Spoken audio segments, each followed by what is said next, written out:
어, 오늘 우리가 함께 살펴볼 첫 번째 단원은 수와 연산에 관한 그런 단원인데 어떤 내용인지 이렇게 쭉 살펴볼 수 있겠지. 수학에 대한 다양한 이제 실생활에서 우리가 접할 수 있는 여러 가지 주제나 아니면은 어떤 뭐 사건이나 어떤 원리들, 어떤 이론들 그런 것들에서 수학적인 내용을 찾아보고 수학적인 것과 수학과 어떻게 연관이 있는지, 그 다음에 뭐 그런 사례들이, 그런 상황이, 그런 이론이 수학과 어떤 연관이 있는지 이런 것들을 한번 살펴보는 그런 강의가 될 거다. 첫 번째 내용은 원격 진료 그게 뭐야? 라고 하는 이런 내용이야. 원격 진료다라고 하는 것은 무엇이냐면 여기 내용이 쭉 나오지. 어떤 내용이냐면 자 한번 살펴보자. 원격 진료는 화상 시스템 등 정보 기술 기기, IT 기기를 이용해서 의사가 환자와 멀리 떨어져 있는 상태에서 환자의 질병을 관리하고 진단하고 처방을 내리는 것을 원격 진료라고 한다. 원격 진료는 환자가 시간과 장소에 크게 구애받지 않고 의료 서비스를 받을 수 있는 장점이 있다. 병원에 가지 않고서도 의사의 진료를 받을 수 있다라고 하는 그런 장점이 있어. 하지만 환자의 상태를 의사가 직접 확인할 수 없고 직접 눈으로 보는 거랑 뭐 화면을 통해서 보는 거랑 그런 차이가 있을 수 있겠지. 그 다음에 환자가 쉽게 처방전을 받아서 약을 살 수도 있다는 단점이 있어. 그러니까 진짜 아프지 않은데 아픈 척 해서 어떤 약을 처방받아서 살 수 있단 말이야. 선생님, 약은 약국에서도 살 수 있잖아요, 이렇게 생각할 수도 있는데 약국에서 우리가 그냥 살 수 있는 약과 의사의 처방이, 그러니까 의사가 꼭 이렇게 어떤 병에 그러니까 환자가 어떤 병에 걸렸으니까 어떤 약을 꼭 살 수 있게 해주는, 그러니까 우리가 마음대로 살 수 없는 약이 있거든. 어떤 뭐 잘못 사용했을 때 위험이 있는 약이라거나 뭐 이렇게 많이 오랫동안 혹은 많이 사용했을 때 위험할 수 있는 약이나 뭐 이런 것들은 반드시 의사의 처방이 있어야 돼. 그래서 그런 약들을 우리가 잘못 처방을 받아서 아니면 다른 목적으로 처방을 받아서 사용할 수도 있기 때문에 위험한 상황이 발생할 수도 있다. 여기서 보면 원격 진료가 허용되면 모든 환자가 큰 병원의 유명한 의사한테 진료를 받기를 원해서 동네 의원과 동네 약국이 사라질 수도 있기 때문에 국민의 의료 접근성이 낮아질 수도 있다. 오히려 떨어질 수도 있을 거다라는 우려도 제기가 된다라고 하는 건데, 의료 접근성이 무엇이냐? 우리가 병원에 가서 얼마나 쉽게 진료를 받을 수 있느냐를 정하는, 얼마만큼 쉽게 진료를 받을 수 있느냐, 그 정도를 의료 접근성이다라고 이렇게 이야기를 할 수가 있다. 자, 그러면 우리가 여기서 한번 고민을 해보자. 어떤 것을 고민을 해봐야 되냐면, 첫 번째, 여러분이 만약에 환자야. 너네가 환자란 말이야. 환자라고 했을 때 1번, 어떤 의사에게 진료를 받고 싶니? 여러분이 환자라서 원격 진료를 받는다라고 가정해봐. 그랬을 때 어떤 의사에게 진료를 받고 싶은지 한번 생각을 해보란 말이야. 첫 번째는 큰 도시에 있는 유명한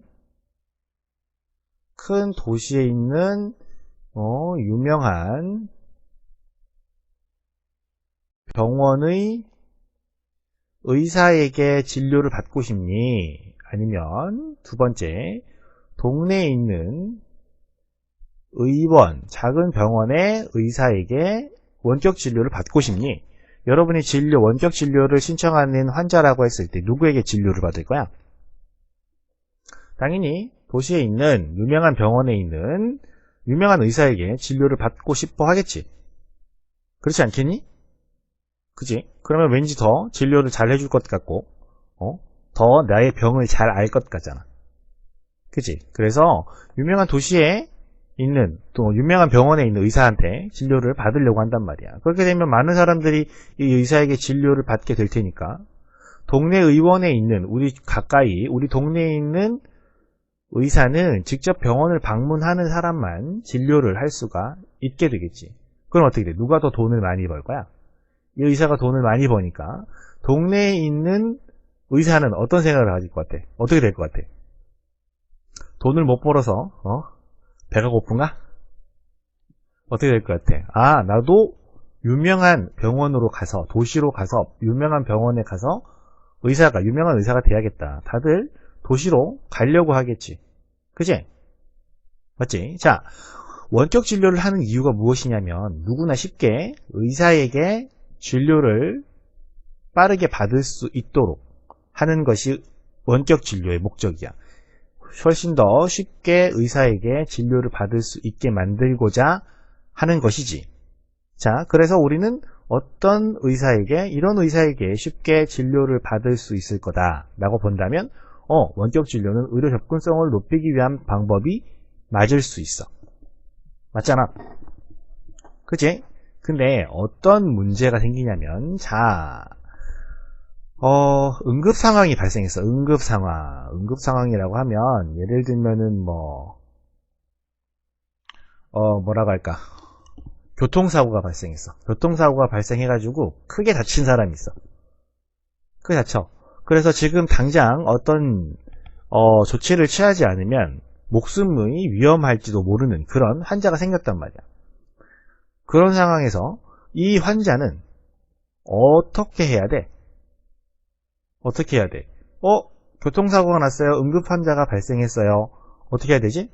원격 진료를 연결해서 누구에게 도시에 있는 유명한 의사에게 물어봐요. 어떻게 해야 되나요? 환자가 지금 피를 토하면 머리에 피가 질질 흐르고 의식이 없어요. 숨을 못 쉬는 것 같아요. 어떻게 해야 되나요? 이렇게 물어봐야 돼. 아니면 잽싸게 119 불러가지고 구급차에 싣고 근처에 있는 병원에 가서 응급실에 가가지고 어떤 처방을 바로 해야 돼. 어떻게 해야 돼? 응급 상황에서는 빨리 병원으로 데리고 가가지고 사람을 살려야 될 거 아니야. 맞지? 그런데 원격 진료를 하게 되면 우리 주변에 있는 이런 의사들이 다 떠나갈 수도 있단 말이야. 맞지? 우리 주변에 병원이나 이런 것들이 줄어들 수도 있어. 그러면 이런 응급 상황에서는 우리가 큰 병원까지 가기가 어려울 수 있잖아. 큰 도시에 사는 사람들은 문제가 없지만 시골이나 아니면 조금 외곽에 사는 사람들은 병원에 가는 동안에 어떤 다른 문제가 발생할 수도 있단 말이야. 그치? 그럼 이런 상황에서는 원격 진료가 의료 접근성을 높이는 방법이라고 할 수 있어. 응급 상황이 발생했을 때 병원에 가기가 더 쉬워지니 어려워지니? 그치? 병원에 가기가 더 어려워질 수도 있단 말이야. 왜? 원격 진료를 통해서 우리 주변의 병원들이나 약국들이 사라질 수도 있기 때문에 이런 관점에서 봤을 때 응급 상황이나 재난 상황, 사람이 크게 다쳐서 사고가 났어. 그랬을 때는 어떻게 돼? 병원에 가기가 더 어려워질 수도 있단 말이야. 병원에 쉽게 가려고 시작한 원격 진료가 실제로 큰 사고가 났거나 어떤 교통사고나 재난 상황에서 병원에 가기 더 어려운 그런 상황으로 연결될 수가 있기 때문에 이게 과연 병원에 가기 쉽도록 만드는 것인가 라는 그런 생각을 한번 해보아야 되지 않나. 그래서 선생님이 이런 주제를 가지고 한번 이야기를 하게 되었다. 사실 이런 내용은 어떻게 보면 우리랑도 비슷하지. 그지? 원격 진료. 우리는 지금 컴퓨터라는 기계를 이용해서 선생님과 여러분이 원격으로 만나가지고 수업을 하고 있잖아. 맞지? 사실은 첫 시간에 선생님이랑 강의를 진행해서 녹화를 했지만 선생님 컴퓨터에 문제가 생기는 바람에 강의 찍은 파일이 날아가 버렸어. 그래서 지금 선생님이 지금 혼자서 이렇게 이야기를 하면서 녹화를 진행하고 있는데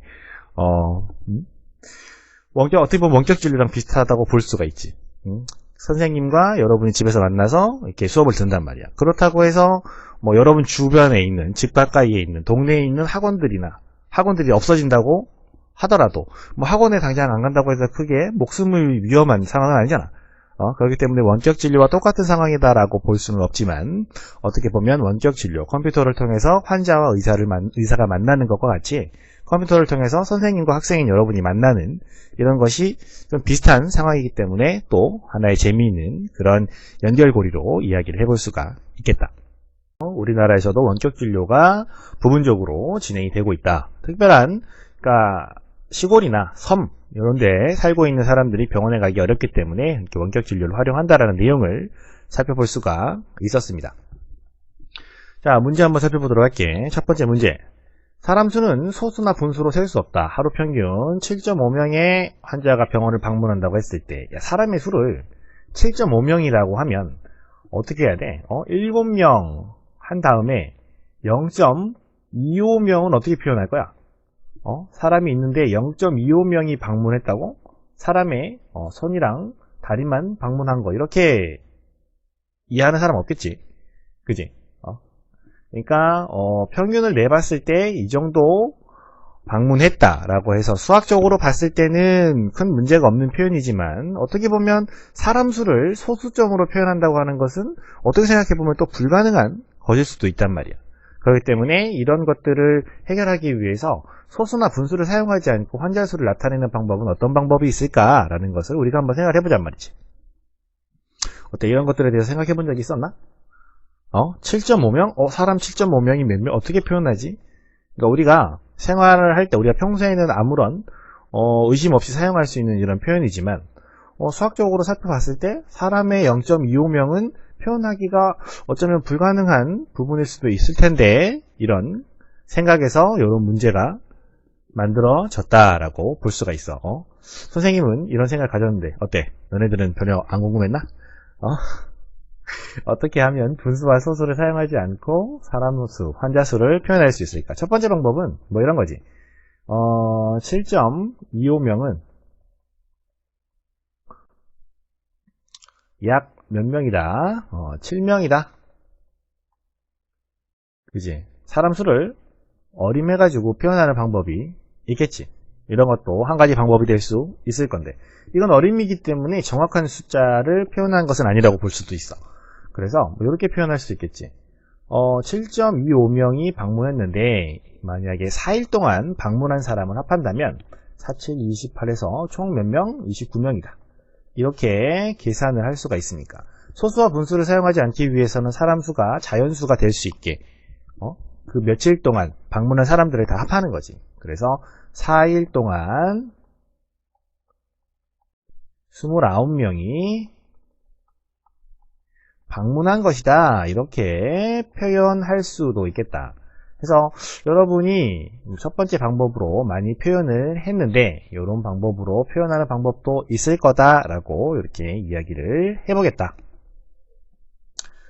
두 번째 문제입니다. 자, 354명의 주민이 살고 있는 누리섬, 섬이야. 육지와 멀리 떨어져 있기 때문에 가까운 육지에 있는 병원에 가기 위해서는 배를 타고 2시간, 왕복 4시간을 가야 돼. 그치? 또 배를 타려면 배를 기다리는 시간, 또 한국까지 가는 시간, 왔다 갔다 하는 시간을 모두 더한다면 사실 하루 정도 걸린다고 봐야겠지. 육지에 있는 병원과 원격 진료가 시작될 경우에 누리섬 안에 있는 누리병원을 방문하는 환자의 수는 어떻게 변할 것인가요? 선생님이 만든 이 상황만 보고서 누리병원은 섬 안에 있는 병원이잖아. 그래서 이 병원의 환자 수가 어떻게 변할지는 사실 아무도 알 수 없는 일이야. 그치? 그래서 여러분이 예상할 수 있는 변화는, 첫 번째는 사람 수가 감소할 것이다.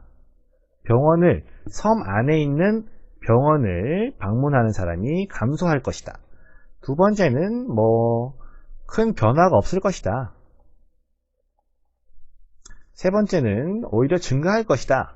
이렇게 세 가지 정도로 우리가 선택을 할 수가 있겠지. 그래서 선생님이 여러분과 수업할 때도 얘기했던 내용이지만, 감소한다라고 선택한 사람은 10점, 변화 없을 거다라고 한 사람은 5점, 증가할 거다라고 예상한 사람은 0점, 이렇게 어떤 선택을 할 때마다 어떤 선택을 하느냐에 따라서 점수가 달라지는 그런 문제인가?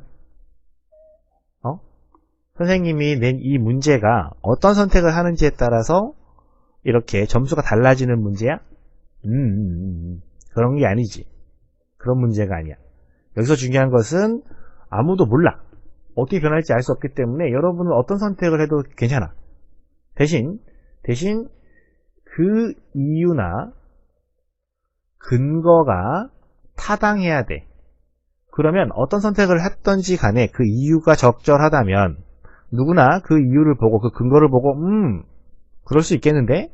라는 생각을 할 수 있는 그런 적절한 이유라면 모두 다 답이 될 수가 있다. 그지? 보통 수학이라고 하면 우리가 계산을 해서 정확한 답을 찾아내는 이런 문제를 푸는 것에 여러분이 익숙해 있겠지만, 선생님과는 요 수학 수업은 여러분의 다양한 생각들과 그 생각을 가지는 어떤 이유들, 이런 것들을 정리할 수 있는 그런 내용들도 굉장히 많이 나와. 앞으로도 이런 문제를 아주 많이 풀게 될 거야. 알겠어? 자, 만약에 감소한다라고 생각을 해보자. 함자수가 감소했다. 왜 그렇지? 이거는 뭐 원격 진료가 되어서 원격 진료로 육지 병원의 의사에게 진료를 받는 주민이 늘어났기 때문입니다. 늘어났기 때문이다. 그래서 병원에 있는, 다시 섬 안에 있는 병원을, 누리병원을 방문하는 환자가 감소했을 것이다. 이게 이제 쉽게 해볼 수 있는 생각이지.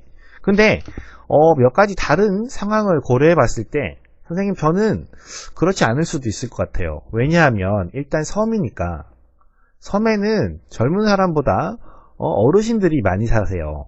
그래서 어르신들 같은 경우는 컴퓨터 같은 혹은 스마트폰 같은 이런 장비의 사용이 좀 어려울 수 있어요.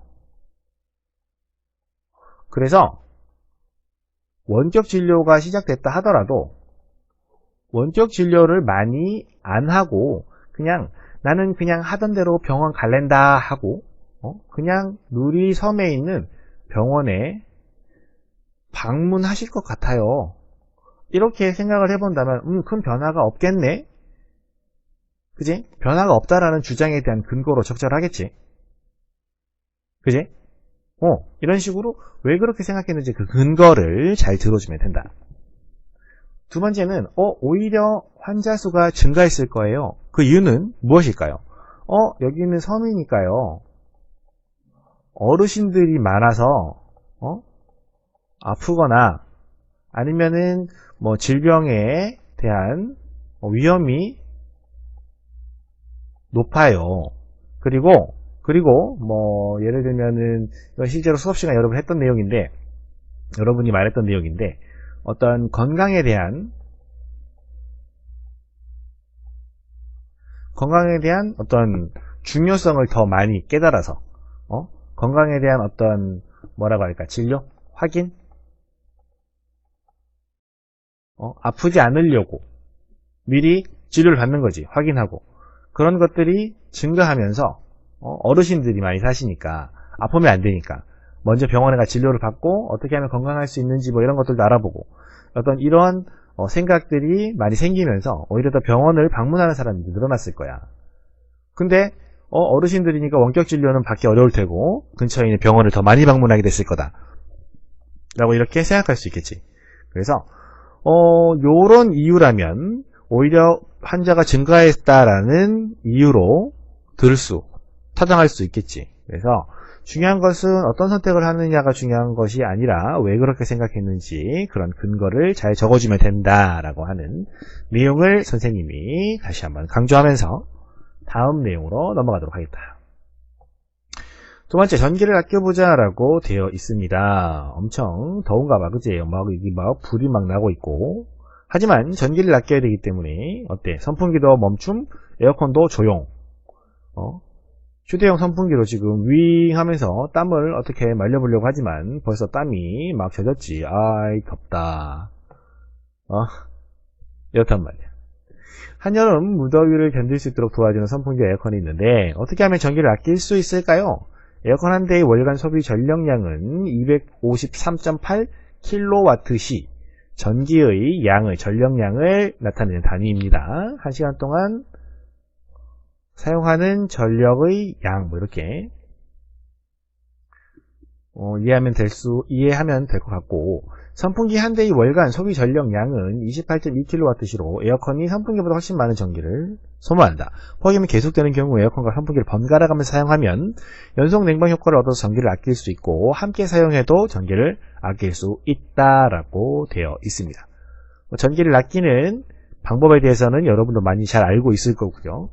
또 전기를 왜 아껴야 되는지에 대해서도 알고 있나? 혹시 그런 문구 본 적 있어? 전기는 국산이지만 전기를 만들 때 사용하는 원료는 수입입니다. 그런 거 들어본 적 있나? 우리가 사용하는 전기는 어떻게 만들어지는 거야? 댐에 물을 가둬서 수력발전을 하는 경우, 수력발전소 들어본 적 있지? 그제? 근데 사실 우리가 사용하는 전기 중에 수력발전으로 만들어지는 전기의 양은 굉장히 조금이야. 저 10%도 안 된다.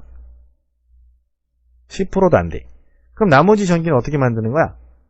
우리나라 같은 경우는 원자력 발전 알지? 원자력 발전소에서 만드는 전력의 양이 전체의 한 30에서 40% 정도로 알고 있어. 그러니까 10%도 안 되는 수력 발전과 30, 많아야 40% 정도 되는 원자력 발전. 그럼 남는 50% 혹은 55% 정도 되는 전력은 어떻게 생산하는 거야? 무엇으로 생산해? 대부분의 전력, 절반 이상의 전력은 우리나라 같은 경우는 이제 화력 발전을 통해서 전기를 생산하게 된다. 화력 발전이라고 하면 석탄 화력 발전소도 있고, 그다음에 천연가스를 사용한 발전소도 있고, 그다음에 이런 어떤 그 화석 연료를 태워서 전기를 만드는 것이 굉장히 손쉬운 방법이거든. 그냥 뭔가 태우면 바로 전기가 발생하니까. 그래서 그런 발전을 많이 사용하게 되는데, 이런 발전을 하게 됐을 때 어떤 문제가 있냐면 발전의 원료가 되는 재료를 수입해 와야 될 거고, 어떤 것을 태워야 되기 때문에 그로 인한 환경오염이 굉장히 문제가 되고 있다. 근데 선생님은 모르겠어. 수업 시간에도 얘기를 했지만 우리가 사용하는 선풍기나 에어컨 이런 것들을 잘 조절해서 어떤 전기를 줄이는 것도 중요하지만, 그것보다 우리가 가정에서 사용하는 전기보다 공장이나 회사 이런 데서 사용하는 전기가 훨씬 많거든. 그리고 그런 곳에서는 우리가 사용하는 것보다 훨씬 저렴한 값싼 전기요금으로 전기를 사용한단 말이야. 그러니까 훨씬 더 전기를 많이 아끼지 않고 사용하는 경향이 있다 보니까 그런 곳에서의 전기 절약부터 먼저 시작을 해야 되지 않나 생각이 들어. 나는 여름에 좀 시원하게 지내고 싶거든. 아무튼 그렇습니다. 그래서 뒤쪽에 있는 문제 이어갈 건데, 이 부분의 강의 내용은 살아있어. 녹화가 됐어. 그래서 지금 선생님이 혼자 동영상 녹화한 거랑 실제로 진행했던 강의랑 연결해서 여러분에게 보내줄 거야. 자, 그러면 선생님의 혼자 진행하는 수업은 여기까지. 함께 진행했던 수업을 이어가도록 하자. 자, 강의 동영상 확인했고 문제로 이어가 보도록 하자. 자, 첫 번째 문제 내용은 그런 내용이야. 어떻게 하면 전기를 아낄 수 있느냐. 그 다음에 이런 블랙아웃이라고 들어본 적 있니? 블랙아웃 들어본 적 있어? 블랙아웃이 뭐냐면 엄청나게 넓은 지역에 정전이 일어나는 거야. 그래가지고 정전이 일어나면 전기로 사용되는 것들이 모두 다 꺼지거든. 전화도 안 되고 가스의 이동이라든지 이런 것들도 다 막히기 때문에, 여러분 도시가스를 이용해서 작동하는 보일러 같은 경우도 전기가 없으면 작동할 수가 없어. 그래서 아무것도 할 수 없는 암흑 세상이 되는 그런 것들을 이제 블랙아웃 현상이라고 하는데, 블랙아웃 현상 같은 경우는 넓은 지역에 정전이 일어나는 건데, 왜 그런 정전이 일어나냐면 우리가 공급되는 전기보다 더 많은 전기를 많이 사용했을 때 그런 문제가 발생하기도 한다. 그래서 실제로 그런 어떤 블랙아웃이라고 하는 대규모의 정전 현상이 일어났던 그런 예가 있었어. 미국에서도 있었고 일본에서도 있었던 걸로 알아. 캐나다에서도 있었나? 그런 경우들이 있었다고 알고 있어. 그래서 그런 것들을 예방하기 위해서 전기를 아껴야 된다라고 이렇게 하지만, 선생님 생각은 조금 다른 부분도 있어. 우리가 아껴봐야 얼마나 아끼겠어, 그지? 우리는 어차피 쓰는 전기도 많지 않은데 내가 선풍기 좀 튼다고 그게 큰 문제야? 저기 공장이나 이런 데서 쓰는 전기를 좀 아껴야 되지 않겠니?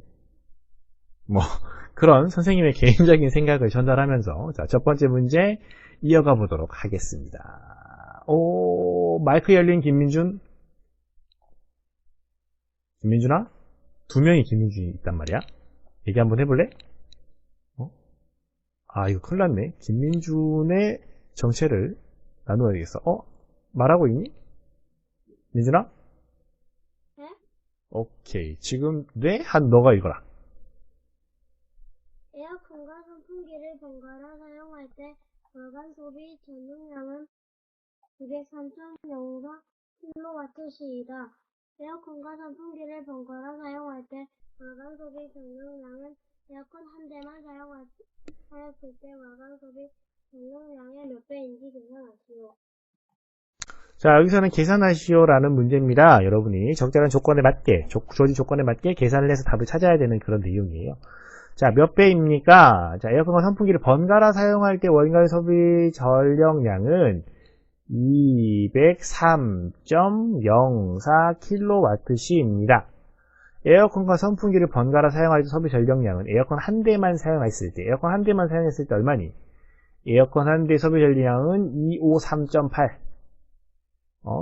253.8. 이거는 에어컨만 사용했을 때. 얘는 선풍기랑 에어컨이랑 같이 사용했을 때. 얘가 더 적지. 사용했을 때 소비 전력량은 한 대만 사용했을 때 전력량의 몇 배인가요? 알아내려면 어떻게 돼야 되는데 203.04 나누기 253.8은 얼마? 이렇게 해서 0.8배입니다. 이렇게 구할 수 있어야 합니다. 이 문제에서 주어진 내용을 가지고 여러분이 이 식을 세울 수 있는지 여기서 선생님이 확인하고자 하는 것은 이 내용이었어. 이걸 갖고 이 식을 세울 수 있느냐. 그지? 자, 봐봐. 에어컨 한 대만 사용했을 때의 월기 소비량의 몇 배인가요? 무엇은? 같이 사용했을 때. 그러면 한 대만 사용했을 때, 에어컨만 사용했을 때의 몇 배가 번갈아 가며 사용할 때, 그러니까 에어컨과 선풍기를 함께 사용할 때의 전력량과 같나요? 뭐 이런 식으로 식 세워볼 수 있잖아. 그지? 그러면 예를 들면 몇 배라고 했으니까 어떻게 해볼까? 3 곱하기 2는 6이다. 이렇게 여러분이 요것과 똑같은 모양의 식을 하나 갖고 온다면 우리가 있는 요 2를 구하기 위해서는 얘로 나누면 되는 거지. 그지? 그래서 에어컨과 선풍기를 함께 사용할 때의 전력량을 에어컨만 사용할 때의 전력량으로 나누면 몇 배인지를 구할 수 있다. 그러니까 요 두 식을 비교해서 이렇게 두 식을 비교해서 이런 식을 만들 수 있느냐. 그냥 이해가 되면 그냥 만들 수 있으면 그냥 만들면 되는데 이 내용을 보고 이 식이 왜 만들어졌는지 모르는 이해가 잘 안 되는 친구가 혹시 있을 수도 있을 것 같아서 선생님이 쉽게 이해하는 방법을 예로 하나 들어준 거야. 알겠지? 자, 이렇게 확인하겠습니다. 자, 두 번째 문제입니다. 전기를 사용하지 않고 더위를 피할 수 있는 방법을 세 가지 한번 써보세요. 전기 사용하지 않아야 돼. 어떤 거 있을까? 부채질. 그치. 좋아. 아주 기본적인 방법이지만 부채질을 하면 됩니다. 아이스크림. 그치. 전기는 아니니까. 수영장에 갑니다. 좋아. 얼음을 이용합니다. 샤워를 해서 시원하게 합니다. 팥빙수를 먹어요. 목욕을 해요. 블라인드로 햇빛을 가려요. 햇빛을 가림. 다이빙하기. 다이빙도 여기다가 포함시킬까? 얼음골 간다. 시원한 장소를 방문한다. 그런데 그늘에서 쉬기. 움직이지 않는다.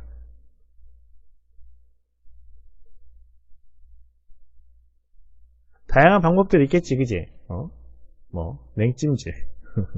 그늘에 있기. 냉찜질? 냉찜질 뭐랑 비슷한? 여기다가 포함시킬까? 여기다가? 뭐 이런 것들. 비슷한 아이디어는 하나로 묶을 거야. 묶을 거고, 다양한 방법들을 찾아보면 좋겠습니다. 뭐, 3가지 하라고 했는데, 다양한 아이디어들이 많지.